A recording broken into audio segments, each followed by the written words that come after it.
Anda masih mendengarkan RRI Labuan Bajo, kanal informasi dan inspirasi.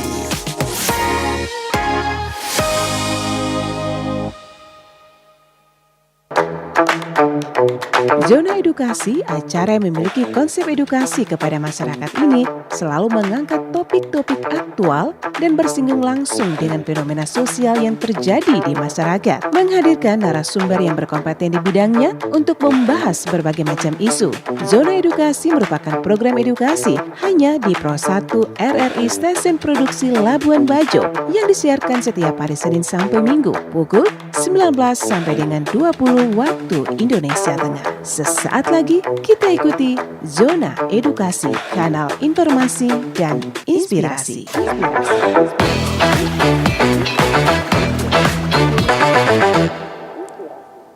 Selamat malam pendengar Pro 1 RRI Labuan Bajo, senang sekali saya Cak Masita masih menyapa Anda ya di malam hari ini. Kita beralih ke zona edukasi, kami hadirkan dari pukul 19 hingga pukul 20 waktu Indonesia Tengah. Pendengar di mana saja berada, sudah kami siapkan topik yang sangat menarik ya malam hari ini. Kenali, rawat, lindungi bagaimana kesehatan mental perempuan. Dan pendengar, malam hari ini juga ya sudah hadir langsung di studio narasumber untuk membahas ya lebih dalam terkait hal ini. Ada Dr. Debrayat Osiana, dokter spesialis kedokteran jiwa di Kabupaten Manggarai Barat ya dokter ya. Baik, pendengar di mana saja berada, di tengah banyaknya peran yang dijalani perempuan sebagai ibu, pekerja, pasangan, kemudian juga anak hingga penggerak sosial, seringkali kesehatan mental justru terlupakan gitu ya. Dan padahal memang mental yang sehat adalah kita tahu bersama fondasi utama agar perempuan bisa tetap kuat dan juga produktif, dan yang paling penting adalah bahagia. Dan pendengar, malam hari ini kita akan berbincang ya dengan Dokter Osiana untuk bertanya lebih jauh berkaitan dengan kesehatan mental perempuan, kesehatan mental wanita ya dokter ya. Dokter, selamat malam, terima kasih sudah hadir di studio RRI Labuan Bajo malam hari ini dok. Selamat malam Eca, terima kasih atas kesempatannya. Iya, justru kita yang berterima kasih dok masih menyempatkan waktunya. Kita tahu dokter Osi banyak sekali kesibukannya ya, bahkan sampai malam sepertinya tadi ya dok. Iya, baik, semoga kabarnya sehat ya, karena kita malam hari ini bicara berkaitan dengan kesehatan wanita. Dan yang terakhir adalah bagaimana harus bahagia begitu ya di tengah banyaknya kesibukan ya, kemudian juga kegiatan-kegiatan yang mungkin itu berpengaruh pada kesehatan dokter ya. Iya, baik, dan tidak lupa pendengar, untuk Anda yang mendengarkan ataupun sudah menonton live YouTube di RRI Labuan Bajo, silakan Anda memberikan pertanyaan ya di line WhatsApp. Bisa langsung saja di 081238231987, ataupun yang lagi menonton langsung saja mengirimkan komentar ya. Jadi sambil mendengarkan sambil mengirimkan komentar atau pertanyaan-pertanyaan Anda atau sharing pengalaman Anda juga boleh ya. Kita akan bacakan nanti Dokter Osi yang akan menjawab nanti dokter ya.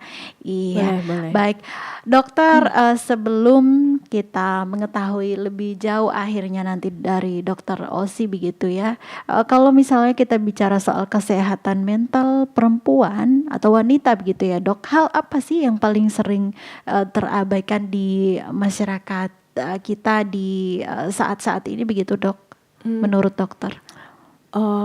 Kadang tuh kalau sekarang ya, kadang wanita nih kan dianggap ini ya superwoman gitu, kayak banyak perannya tapi jarang diperhatiin gitu kan. Maksudnya jarang juga, banyak juga pasien-pasien saya yang ibu-ibu nih sering mengeluh kurang dapat perhatian, kasih sayang gitu. Kayaknya mereka cuman jadi pemberi kasih sayang gitu, dikasihnya jarang gitu. Kasih sayangnya gitu. Jadi mungkin itu ya yang sering dikeluhkan oleh para wanita ini. Cuman kadang-kadang karena justru kemudian kurang kasih sayang ini jadi bentuknya tuh jadi banyak keluhan fisik. Misalnya tuh kayak sakit kepala, lambung terutama gitu. Iya. Jadi tapi ketahuannya setelah pergi ke misalnya dokter penyakit dalam atau ke Mm-mm. dokter jantung gitu atau dokter-dokter yang lain, justru akhirnya ke psikiater gitu. Jadi pilihan terakhir akhirnya terus sama dokter-dokter tersebut kok kayaknya nggak ada kelainan nih, sama dokter saraf biasanya Mm-mm. dirujuknya ke psikiater gitu. Oke, baik. Dari pengalaman dokter menangani pasien sejauh ini di Kabupaten Manggarai Barat, masalah kesehatan mental apa ya, Dok, yang paling banyak dialami wanita yang ada di Manggarai Barat begitu? Selain tadi dokter sudah singgung ya, ada lambung dan memang itu tidak bisa dipungkiri bahwa itu penyakit umum ya sepertinya. Jadi tidak heran lagi. Ada tidak selain itu begitu, Dok? Apa namanya, yang gangguan mental yang paling sering pada wanita itu sebenarnya bukan cuma di Manggarai Barat ya. Secara penelitian itu wanita itu sangat rentan dengan Oke. depresi gitu. Depresi, gangguan cemas gitu. Jadi kalau depresi itu secara penelitian memang wanita itu sangat rentan mengalami depresi. Jadi kalau dilihat jumlah pasien depresi di dunia itu 3:1 gitu. Wanitanya tuh lebih banyak yang terkena depresi daripada laki-laki gitu. Kalau ya memang secara pengalaman praktek klinis di lapangan juga memang antara itu depresi, gangguan cemas gitu. Oke, banyak perempuan sekarang ya dokter merasa harus kuat dalam segala peran begitu. Dan apakah tuntutan harus selalu kuat ini justru berdampak pada kesehatan mental ujung-ujungnya? Jadi banyak yang menggaungkan dan percaya diri dengan diri sendiri begitu ya, bahwa saya harus kuat gitu. Nah itu kadang-kadang tuh harus kuatnya itu sebenarnya dia nggak kuat gitu. Jadi timbulnya tuh ya gitu, sering sakit kepala, pusing berputar. Saya banyak dapat pasien tuh yang dirujuk dari dokter yang lain seperti saya bilang. Jadi kayak kadang padahal sebenarnya isu utama yang dialami adalah isu rumah tangga gitu. Oke. Cuman kadang-kadang wanita itu kalau udah ngomongin rumah tangga tuh kayaknya apa ya, kayak mungkin di pengennya tuh terlihat bahagia gitu, padahal sebenarnya enggak gitu. Oke. Dan enggak bahagianya itu nampak dari sakit-sakit tersebut gitu. Jadi pelariannya tuh ke sakit. Sebenarnya itu bukan sesuatu yang disadari ya. Itu jadi kayak misalnya nih dan secara teori memang gitu. Jadi misalnya nih kesel sama suami tapi nggak bisa ngomong gitu. Jadinya sakit kepala gitu. Sakit kepala yang nggak sembuh-sembuh. Bahkan kalau misalnya ke dokter saraf gitu. Padahal sebenarnya itu karena emosi yang sebenarnya tidak terlampiaskan gitu. Itu sebenarnya yang terjadi gitu. Jadi dan pasien saya kadang nggak ngerti gitu. Jadi keluhannya tuh sering sakit kepala. Tapi setelah misalnya kita nanya kan, pasti nanya lah psikiater.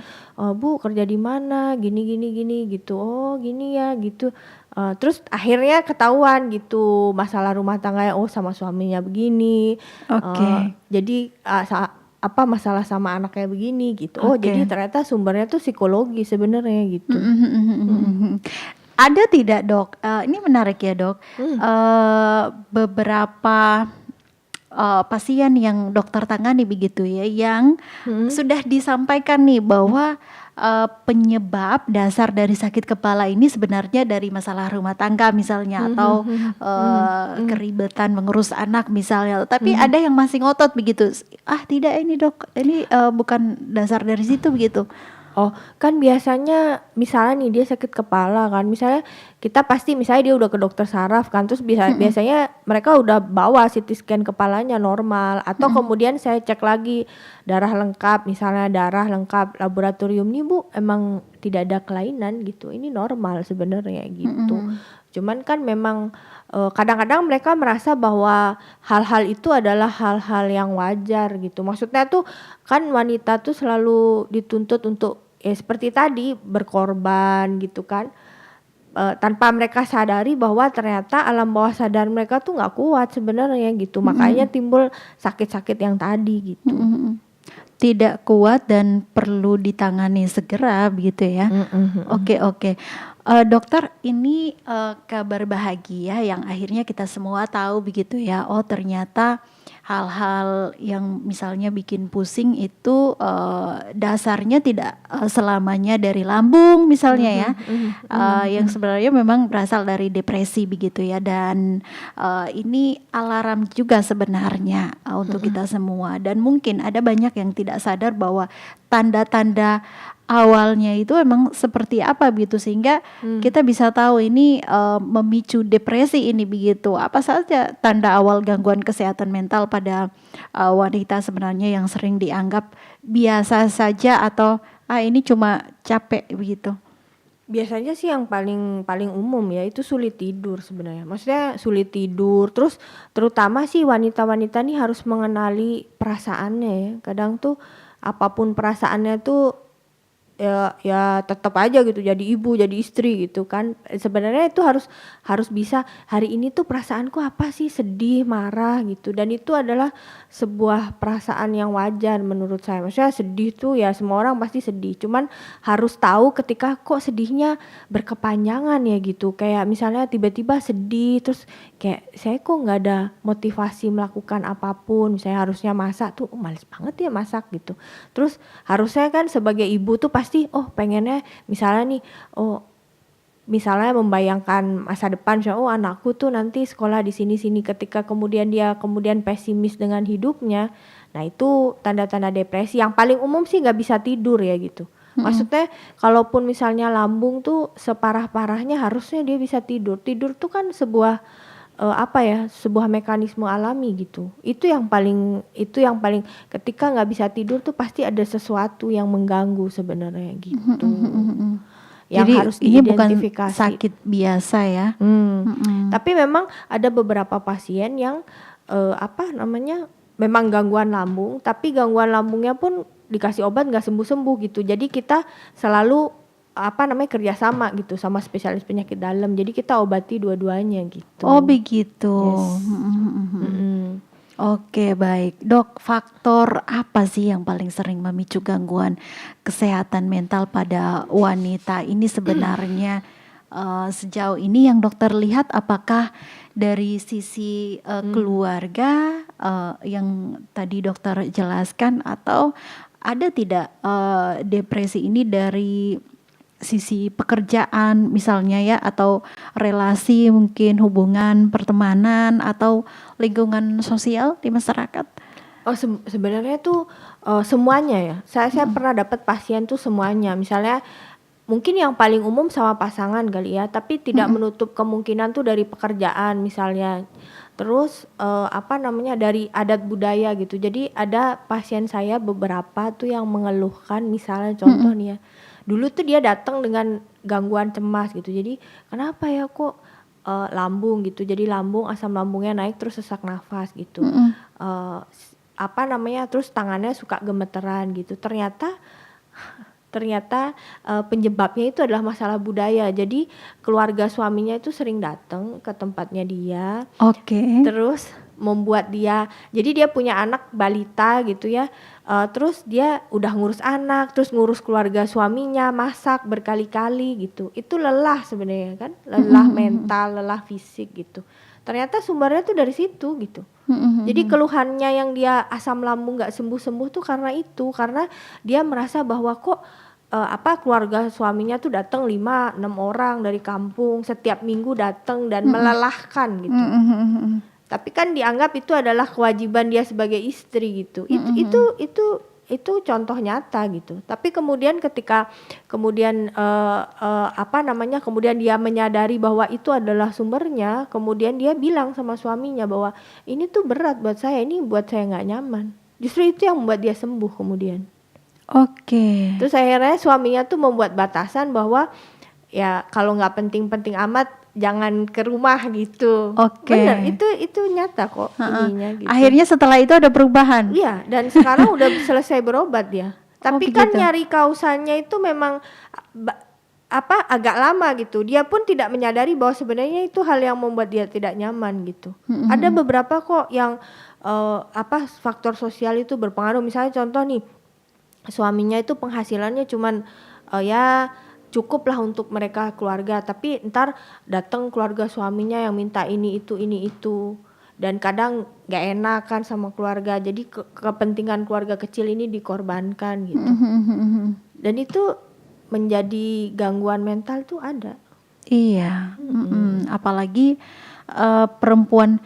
Akhirnya saya pengen tahu lebih dalam begitu ya dokter ya, apakah cara perempuan mengekspresikan stres atau gangguan mental itu berbeda dengan laki-laki ya? Kenapa akhirnya ya sejauh ini pasien yang mengalami depresi yang walaupun saat ini memang kita bicara soal kesehatan mental wanita ya, ada tidak pasien yang berjenis kelamin laki-laki begitu yang ada berkonsultasi terkait depresi atau kesehatan mental ini ke dokter begitu sejauh ini? Iya ada, laki-laki perempuan tuh ada semua, kan masalahnya beda-beda. Kalau laki-laki mungkin lebih ke tekanan pekerjaan ya gitu, maksudnya misalnya dia kerja di perusahaan yang memang maksudnya tuh kayak demanding banget gitu, sampai misalnya waktu untuk me time-nya kurang gitu ada.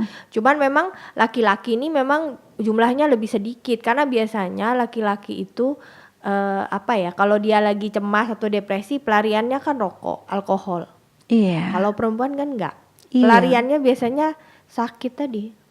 Sakit, dan itu berkepanjangan karena kalau misalnya terus berkelanjutan tidur, kemudian juga ngelamun, siapa yang masak, siapa yang ngurusin anak ya, gitu. Dan ini akhirnya tidak sembuh-sembuh, gitu ya, tidak bisa mengeluarkan ekspresi itu agar depresi itu segera keluar dari zonanya dia, begitu ya dokter ya. Karena kan misalnya nih contoh, kalau misalnya dia stres kan bikin asam lambungnya sering naik, jadi dia jadi lambung yang nggak sembuh-sembuh. Nah, lambung yang nggak sembuh-sembuh itu juga menyebabkan sinyal di otak kita. Saya bilang bahwa pembawa sinyal itu namanya neurotransmitter. Nah, neurotransmitter itu akan terganggu, itu yang bikin jadi depresi sebenarnya gitu. Jadi sebenarnya mental sama fisik itu berkaitan sebenarnya gitu. Jadi cara perempuan mengekspresikan stres dan juga gangguan mental berbeda dengan laki-laki ya dokter ya, begitu, dan itu bahkan sangat jauh begitu. Dan akhirnya yang paling banyak pasien yang mengalami depresi kesehatan atau gangguan kesehatan mental itu akhirnya perempuan begitu ya. Banyakan perempuan, dan sebenarnya lebih banyak lagi. Cuman kan di masyarakat kita kalau misalnya ngeluh itu kan biasanya wah gitu aja ngeluh gitu kan, atau lebay, atau misalnya ya banyak-banyak doa aja gitu kan. Memang sih saya juga, maksudnya saya nggak mengecilkan doa ya, doa tuh penting banget gitu. Cuman kan kadang-kadang kalau misalnya contoh kayak kemarin saya dapat pasien tuh yang sampai dia bilang gini,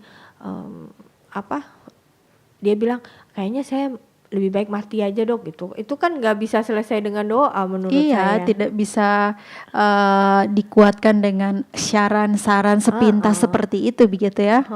Bahkan saya juga kalau misalnya nih pasien saya udah stabil, malah saya justru mendorong dia untuk banyak-banyak beribadah gitu. Karena menurut saya ya itu kita juga punya namanya spiritual psikiatri ya gitu. Jadi ya bukan berarti ke psikiater aja enggak gitu, semuanya modalitas pasti kita pakai lah gitu. Tapi kalau misalnya yang kayak misalnya berat, kayak kemarin saya ketemu tuh nggak bisa tidur, terus dia bilang aduh dok kok kayak kadang-kadang saya berpikir kayaknya lebih baik saya mati gitu. Itu kan wah ini nggak bisa nih, harus cepet nih ininya, maksudnya cepet tuh harus dibenerin nih neurotransmitternya gitu, supaya dia nggak lebih depresi lagi, malah jadi malah jadi nekat gitu. Iya, dan ada banyak cara mengekspresikan stres atau depresi itu ya. Saya lihat perempuan di era saat ini begitu ya dokter ya, bahwa membandingkan diri dengan orang lain begitu, apalagi di media sosial begitu, seberapa besar pengaruh ini akhirnya dokter pada kesehatan mental gitu. Sebenarnya gini, jadi apa namanya, ini bukan cuma masalah perempuan ya. Jadi saya baca jurnal penelitian tuh mengatakan bahwa gangguan mental itu meningkat seiring dengan perkembangan pemakaian media sosial. Itu Oke. berkaitan. Jadi beberapa tahun terakhir ketika lebih banyak orang yang menggunakan media sosial, ternyata insiden cemas dan depresi itu juga meningkat. Gitu. Itu beberapa penelitian baik di Indonesia maupun di luar tuh seperti itu gitu. Saking tidak sadarnya ya dokter ya, perempuan ini begitu terhadap saya ini sebenarnya sudah masuk di tahap depresi akibat seringnya masalah dalam keluarga ya, mengurus anak, disandingi dengan pekerjaan-pekerjaan yang ia jalani begitu ya setiap harinya begitu, dan ditambah lagi dengan menonton media sosial lalu membanding-bandingkan diri. Ini yang Iya. sebenarnya sumber penyakit juga sebenarnya. Kan kayak misalnya tren sekarang tuh kan kayak misalnya nih, saya nggak ini ya, tapi misalnya apa trendingnya sekarang marriage is scary gitu, atau misalnya apa namanya, child free gitu ya.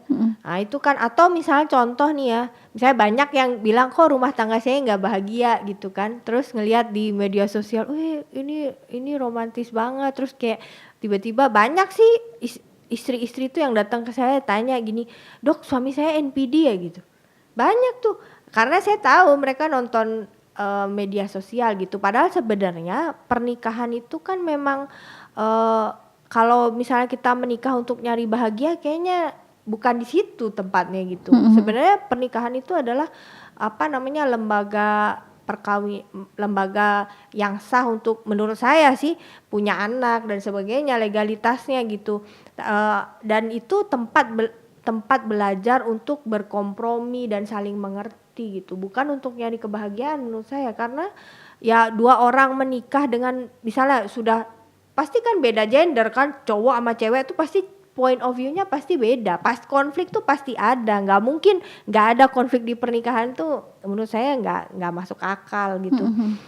Terus kemudian apa namanya, misalnya mereka lahir dari latar belakang sosial budaya yang berbeda, pasti beda pendapat, itu kan wajar. Tapi kan kemudian di media sosial mungkin ada beberapa konten yang bilang, kalau misalnya lakinya misalnya nggak apa ya namanya, maksudnya kalau suka beda pendapat, terus manipulatif, playing victim kan gitu jadinya. Jadinya kok pernikahan tuh serem banget. Padahal sebenarnya ya pernikahan tuh ya memang harus saling berkompromi, saling mengerti, saling Memaafkan. Iya, memang seperti itu. Bukan berarti kemudian apa namanya pernikahannya tidak bahagia, ya enggak gitu maksudnya. Dan menurut saya, saya sering ngomong, apa namanya, tunggu dulu Bu, kadang-kadang saya nanya masalah pokoknya apa. Kadang-kadang cuman kok setiap saya ngobrol tuh nggak diturutin sama suami gitu kan. Terus kadang tuntutannya memang menurut saya apa ya, agak berlebihan menurut saya kadang-kadang. Tapi kan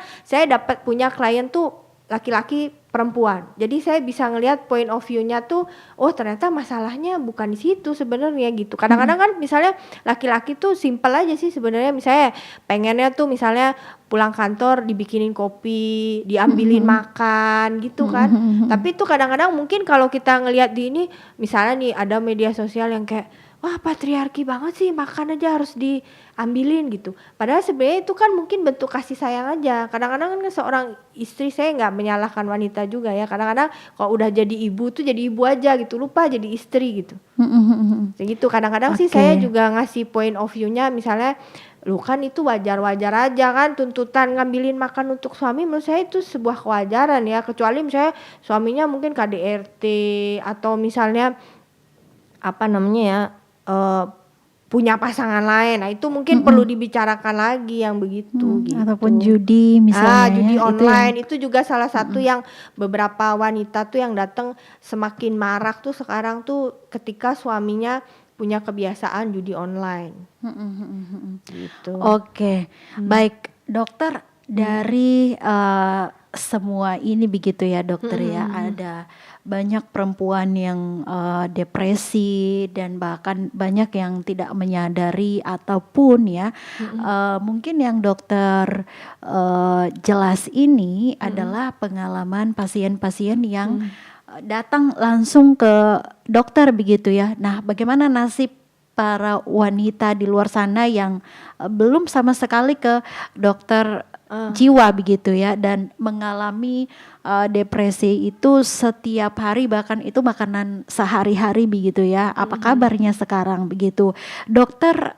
Hal sederhana apa yang bisa dilakukan oleh para wanita akhirnya untuk merawat kesehatan mental tanpa harus selalu ke rumah sakit misalnya?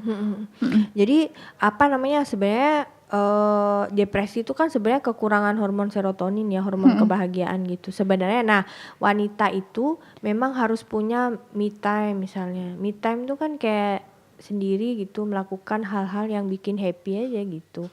Tanpa misalnya kayak mesti ngajak anak gitu. Maksudnya saya kalau penyuluhan tuh saya bilang, ibu-ibu tuh tetap walaupun misalnya punya banyak kewajiban harus ada waktu untuk me time, untuk istirahat. Itu penting gitu, untuk membahagiakan diri sendiri, hal-hal kecil gitu kan, nggak mesti liburan ke Eropa gitu kan, enggak. Misalnya bangun pagi gitu dandan, ngelihat diri cantik gitu kan, itu menaikkan harga diri gitu kan. Atau misalnya sekali-sekali gitu kalau pas suaminya libur, tolong dong jagain anak, aku pergi gitu. Cuman sekedar pergi sama teman-teman ke pantai, makan apa namanya, makanan favorit itu kan sederhana sebenarnya. Tapi itu bisa dilakukan untuk apa namanya, menaikkan hormon kebahagiaan kita gitu. Oke ya, sesederhana itu begitu ya.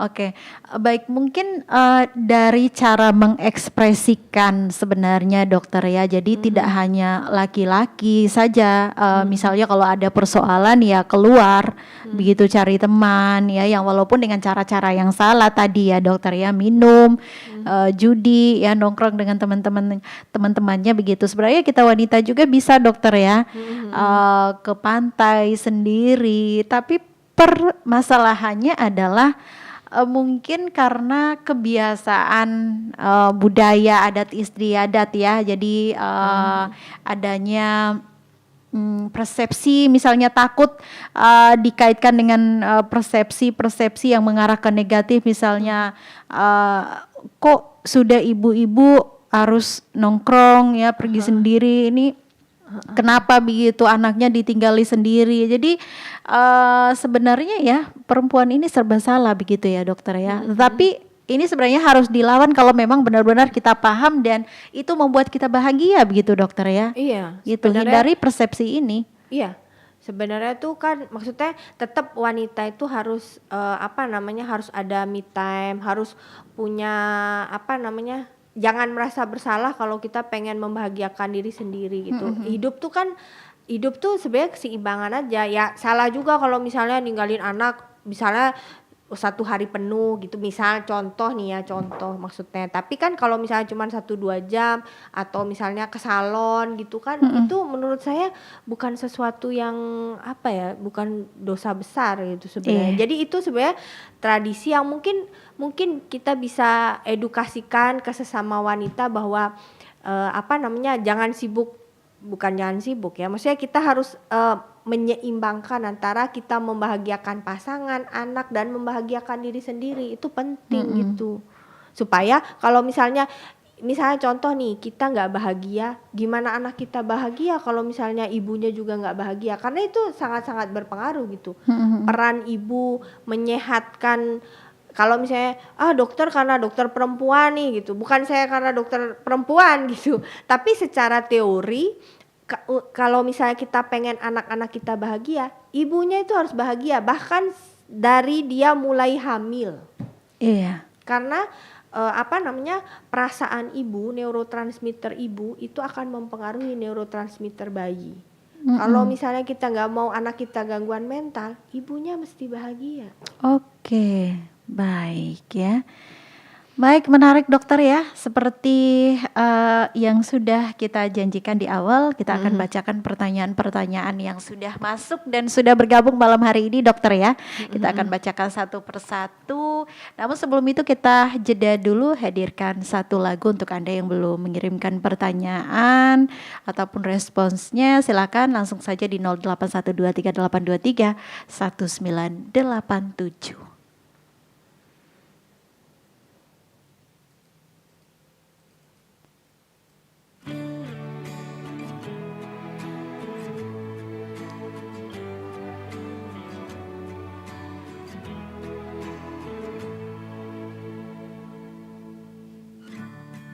Boleh acuhkan diriku dan anggapku tak ada, tapi takkan merubah perasaanku kepadamu.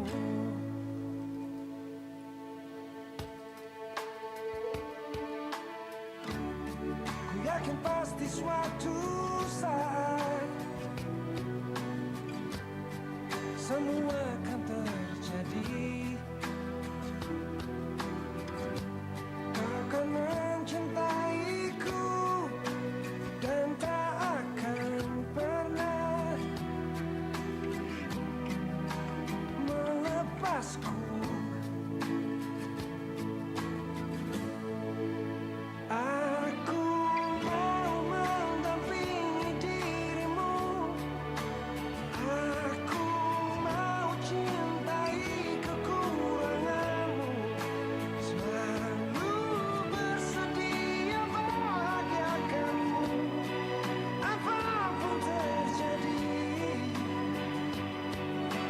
Janjikan aku ada.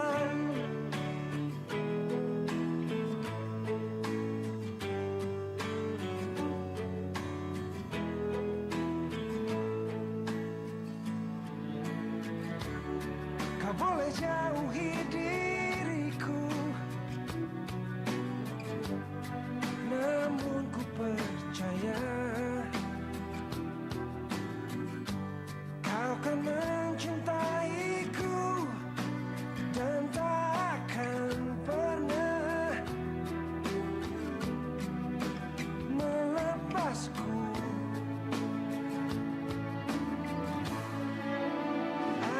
Aku mau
Tidak dapat dipungkiri, semua orang memiliki berbagai macam alasan untuk menggunakan media sosial.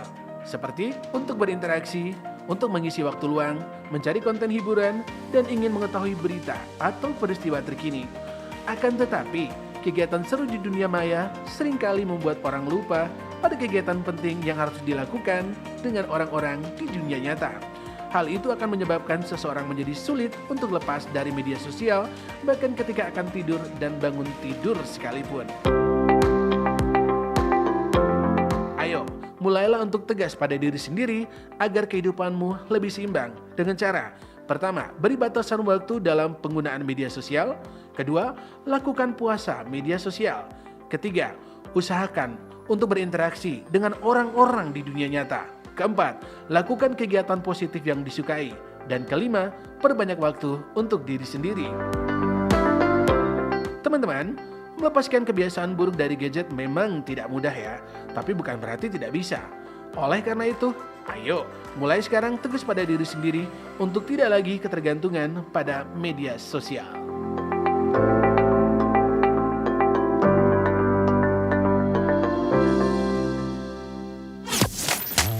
Anda masih mendengarkan RRI Labuan Bajo, kanal informasi dan inspirasi.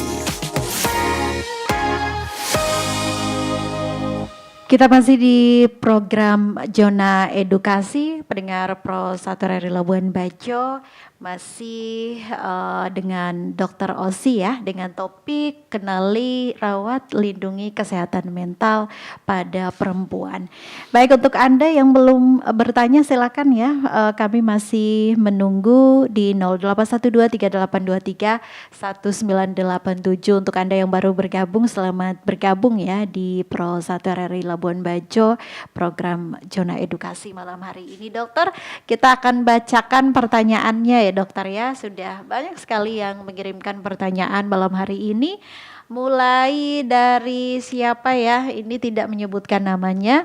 Dokter, saya perempuan 27 tahun, bekerja tapi sering merasa lelah secara emosional tanpa alasan yang jelas dok. Kemudian saya mudah menangis dan kehilangan semangat kadang-kadang. Apakah ini juga tanda depresi ringan atau mungkin hanya kelelahan biasa saja sebenarnya dok? Silakan dok. Oke, makasih ya atas pertanyaannya. Itu memang ada gejala-gejala depresi ya. Jadi kalau misalnya depresi itu ada kriteria diagnosis, misalnya dia ada sedih, ada malas beraktivitas, cepat capek, kehilangan kegembiraan dari hal-hal yang biasanya disukai gitu. Misalnya dia hobinya misalnya nonton drakor, tapi kok nonton drakor sekarang nggak jadi happy gitu. Terus misalnya sering merasa bersalah gitu, padahal kerjaannya udah bagus gitu, tapi kok kayaknya ada yang kurang gitu. Terus merasa nggak percaya diri, terus pesimis sama masa depan, kok hidupku tuh gini-gini aja gitu. Kayak tahun depan tuh misalnya yang lain, oh nanti akhir tahun kita liburan ya, dia kayak nggak ada planning ya, hidup gini-gini aja. Terus ada gangguan tidur dan gangguan makan. Kalau yang sebenarnya kalau yang dibilang tadi mungkin itu bisa jadi depresi ringan atau sedang, dan mungkin kalau berat tuh ada keinginan bunuh diri gitu. Jadi kalau saran saya sih konsultasi saja gitu. Maksudnya kalaupun entah itu depresi atau tidak, setidaknya konsultasi dulu. Tapi kalau memang gejalanya seperti itu sudah mengarah ke depresi, dan biasanya selain wawancara, psikiater itu juga akan memberikan kuesioner gitu. Jadi kuesioner itu ada, jadi nanti diisi gitu. Jadi kita tahu oh ini depresinya apakah ringan, sedang ataupun sudah berat gitu. Oke.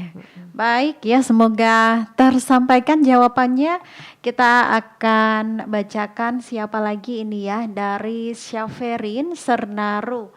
Dokter, apakah wajar jika menjelang menstruasi saya menjadi sangat sensitif, mudah marah dan sulit mengendalikan emosi? Dan ini kapan dokter kondisi ini perlu diperiksa? Ini Penyakit umum sebenarnya ya, tapi mungkin berbeda ya, bisa jadi dokter ya. Iya, jadi sebenarnya kalau misalnya memang salah satu faktor resiko timbulnya gangguan mental itu adalah hormonal. Itu Oke. bisa terjadi misalnya kayak tadi premenstrual syndrome gitu ya.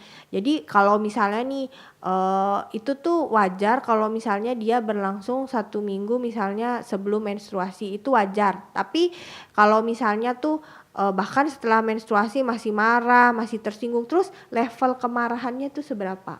Biasanya saya nanya, kamu marahnya gimana gitu. Kalau cuman misalnya marahnya mungkin ya marah aja dok, kayak suaranya lebih keras, atau misalnya kecuali dia marahnya udah memaki, melempar barang, nah itu udah nggak wajar tuh.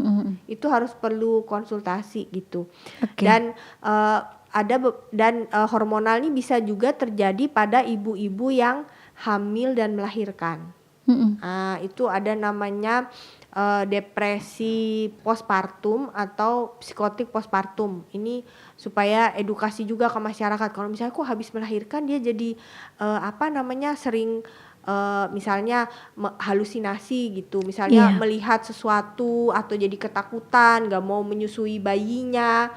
Terus misalnya dia tidak mau melakukan tugasnya sebagai ibu. Bahkan misalnya ada yang tiba-tiba aneh mau lari ke jalan gitu. Nah itu jangan bingung gitu. Itu harus segera ke psikiater itu. Oke. Itu namanya entah antara depresi postpartum atau psikotik postpartum. Dan terakhir itu saya menopause, menjelang menopause atau sudah menopause. Itu ada yang mengalami depresi juga gitu. Jadi ada beberapa ibu-ibu yang datang ke saya, hidupnya stabil, anak-anaknya sukses, tapi tiba-tiba sulit tidur, sedih, yang nggak karu-karuan, terus malas beraktivitas, malas masak dan lain sebagainya. Padahal sebenarnya tugasnya sebagai ibu itu udah selesai gitu. Anak-anaknya udah bekerja, udah menikah gitu. Nah itu kemungkinan adalah depresi saat menopause. Itu juga mesti konsultasi gitu. Iya, oke, baik, terima kasih ya untuk pertanyaannya dan juga semoga tersampaikan. Kalaupun belum, nanti ke rumah sakit saja sepertinya ya, harus konsultasi langsung ke dokter OSI-nya. Oke, ada Nova dari Lembor. Selamat malam RRI Labuan Bajo. Mau bertanya, dokter, saya sering overthinking di malam hari sampai sulit tidur, memikirkan hal-hal kecil dan itu berulang-ulang, dok. Apakah ini termasuk gangguan kecemasan, dokter? Oke.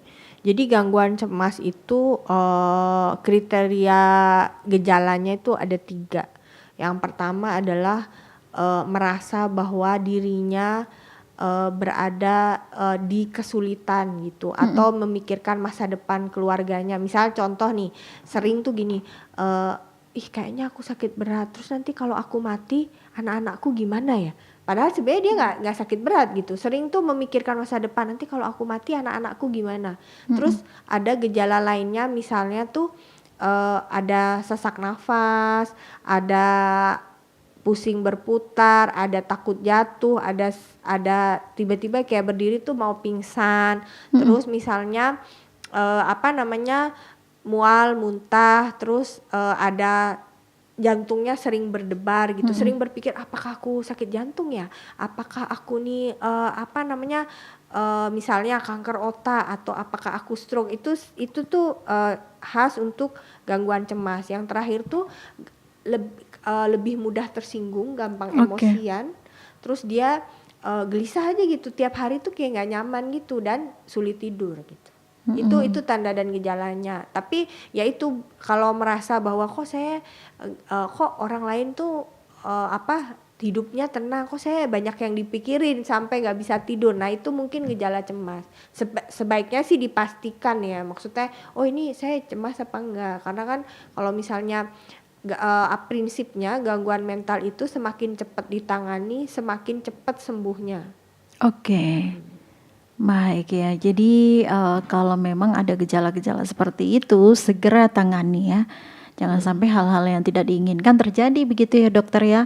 Oke, ada Aurora dari Labuan Bajo. Selamat malam ingin bertanya, apakah hubungan yang toksis bisa memicu gangguan mental, Dok, meskipun tidak ada kekerasan fisik? Bisa, jawabannya bisa kan. Misalnya apa namanya, kekerasan tuh bisa verbal, bisa fisik kan gitu. Banyak sih wanita yang kemudian karena hubungannya toksik, misalnya toksiknya tuh mungkin kadang apa namanya, pasangannya mungkin kayak kadang hilang timbul, hilang sinyal gitu kan. Itu bisa juga bikin jadi apa namanya, gangguan mental juga, jadi overthinking Iya, kepikiran. pasangannya, nih kemana nih gitu, nggak ada penjelasan, itu bisa. Maksudnya memang relasi dengan pasangan itu banyak yang kemudian entah itu suami atau kekasih itu mempengaruhi kesehatan mental, itu banyak sih yang saya temui gitu maksudnya. Dan itu apa namanya, berpengaruh gitu ke kesehatan mental gitu. Iya. Gitu Aurora. Kalau misalnya memang merasa oh kayaknya nih hubungannya toksik nih gitu, kok saya terganggu gitu, boleh dikonsultasikan lebih lanjut gitu. Oke, ada lagi yang bertanya ya, tidak disebutkan namanya. Dokter, saya seperti yang dokter jelaskan.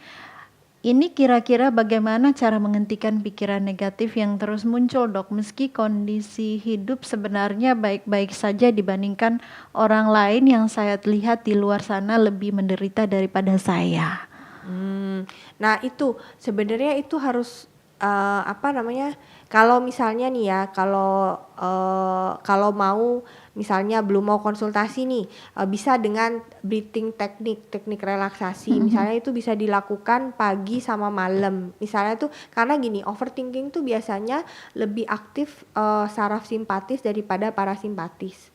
Jadi misalnya breathing tekniknya itu tarik nafas dari hidung, habis itu apa namanya, dihitung 1, 2, 3, 4, terus tahan itu 1, 2 sampai 7, dari 1 sampai 7 baru dihembuskan lewat mulut. Itu harus rutin dilakukan pagi dan malam 20 kali. Itu bisa menurunkan pengaruh saraf simpatis daripada parasimpatis. Itu yang paling ringan tuh, breathing exercise namanya. Apa namanya, dengan latihan relaksasi seperti itu. Terus bisa juga dengan journaling. Jadi misalnya journaling itu kita nulis gitu hari-hari tentang apa yang terjadi dalam hidup kita. Kadang-kadang tuh kan hal-hal yang misalnya tidak nyaman itu kadang-kadang kita apa namanya, kita kamuflasekan gitu. Kayak misalnya nggak nyaman nih di depan bos tapi harus tetap pura-pura bahagia gitu. Alam sadarnya tuh bahagia. Nah, alam bawah sadarnya itu biasanya yang bikin cemas sebenarnya. Oke. Gitu. Jadi itu bisa diekspresikan dengan journaling. Jadi supaya hal-hal negatif yang kita alami itu nggak turun ke alam bawah sadar dan bisa jadi membuat overthinking gitu. Tapi kalau misalnya nih apa namanya, jangan malu ke psikiater ya. Banyak tuh kadang-kadang ada pasien yang inbox saya di Facebook gitu, "Dok, saya udah 1 bulan gak bisa tidur." Saya udah bilang, "Pak, ke poli jiwa aja," gitu. Terus kadang cerita, saya mau ke poli jiwa. Terus keluarganya bilang, "Emang kamu gila?" gitu. Padahal sebenarnya ke psikiater itu adalah orang-orang yang gangguan pikiran, perasaan, dan perilaku gitu. Dan ingin sembuh. Iya. Bukan hal-hal yang tabu yang justru itu sebenarnya aib dan tidak boleh diumbarkan ya. Kalaupun misalnya diceritakan itu edukasi sebenarnya ya. Hanya memang persepsi-persepsi orang-orang yang berbeda yang justru memang akhirnya makin tambah kepikiran. Kadang-kadang juga jadinya pasien itu yang harusnya datang jadi nggak jadi deh gitu. Ada beberapa yang begitu, "Nah, Dok, nanti saya datang ya," gitu. "Oh ya, datang aja," gitu. Karena kan memang akan lebih baik karena gini, apa namanya, memberikan solusi masalah psikologis itu kita nggak bisa lihatnya cuman sekarang gitu. Kita lihatnya tuh dari dia kecil, dari dia remaja, dari dia dewasa gitu. Jadi bukan cuman yang sekarang aja. Jadi kayak oh dulu tuh gimana, harus tahu pola asuh orang tuanya gitu. Jadi memang nggak bisa kalau cuman misalnya online gitu, agak susah. Bisa sih bisa, cuman agak kurang optimal menurut saya gitu. Kurang efektif gitu ya Iya, dokter ya. Baik, ada lagi yang bertanya ya, dokter, apakah konsumsi obat kejiwaan berarti seseorang akan ketergantungan atau berubah kepribadian akhirnya? Sebenarnya gini, jadi sebenarnya ke psikiater itu belum tentu saya kasih obat ya. Jadi kadang-kadang tuh ada kita namanya psikoterapi. Jadi psikoterapi tuh wawancara terstruktur aja gitu, nyari tahu. Psikoterapi itu adalah mengidentifikasi masalah yang dialami pasien, apa yang dia inginkan dan seberapa rasional nggak apa yang dia inginkan itu. Gitu, seberapa rasional, bisa nggak ini dicapai gitu. Itu tuh psikoterapi sebenarnya gitu. Nah, kita akan memberikan obat-obatan kalau itu berat. Dan beberapa pasien saya itu sudah selesai berobat gitu. Jadi kalau orang bilang, oh jadi ketergantungan dok, itu tidak sepenuh menurut saya itu bukan ketergantungan ya, tapi dia memang memerlukan terapi. Sama seperti misalnya pasien kencing manis, dia perlu insulin. Begitupun pasien jiwa. Jadi itu bukan ketergantungan, beda. Kalau misalnya ketergantungan itu kan misalnya dia pakai obat-obatan terlarang, itu ketergantungan. Tapi ini memang memerlukan obat dan itu bisa kita turunkan dosisnya perlahan-lahan sampai dia nggak perlu obat. Beberapa pasien saya itu ketika dia tahu masalahnya, apa yang harus dia lakukan dengan masalah itu, dia bisa merespon masalahnya dengan lebih baik. Itu ada beberapa yang sudah tidak datang konsultasi lagi gitu. Iya, Sudah oke. tidak perlu obat lagi gitu. Itu salah satu stigma di masyarakat bahwa kalau ke psikiater tuh nanti seumur hidup ketergantungan obat. Enggak, ada beberapa yang sudah bahkan selesai berobat. Kadang-kadang datang cuman mau cerita aja gitu. Oke, baik ya, terima kasih yang sudah bertanya, yang walaupun sepertinya masih ada beberapa yang memberikan respon ya, tapi berhubung waktunya kurang sedikit lagi ya, kita beralih ke program selanjutnya di pukul 20 waktu Indonesia Tengah. Semoga nanti ada kesempatan lagi kita berbicara berkaitan dengan kesehatan mental wanita ya dokter ya. Baik, oke.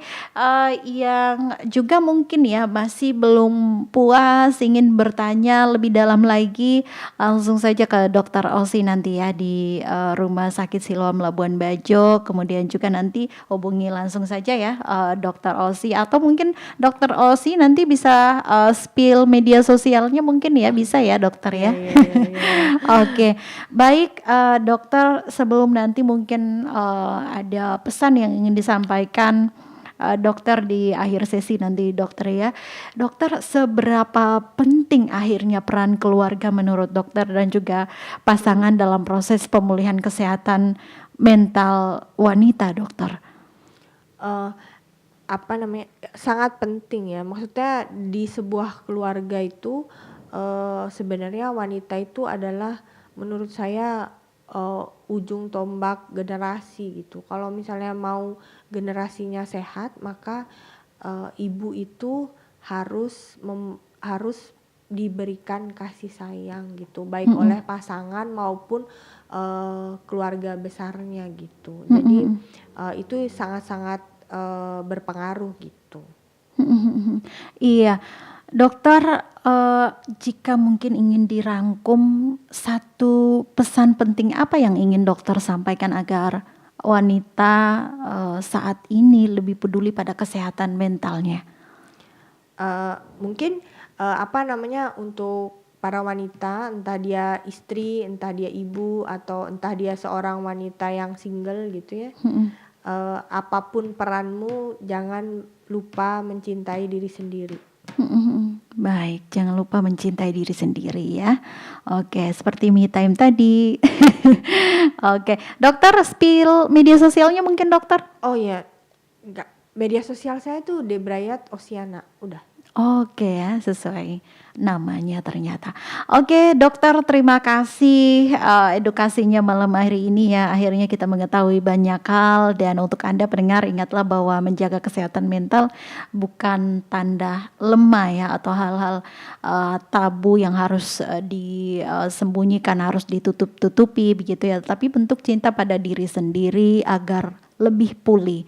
Perempuan yang sehat secara mental akan mampu merawat, menguatkan, dan menginspirasi banyak orang di sekitarnya. Terima kasih. Selamat malam Dokter Osi. Sampai jumpa. Selamat malam Eca, terima kasih banyak.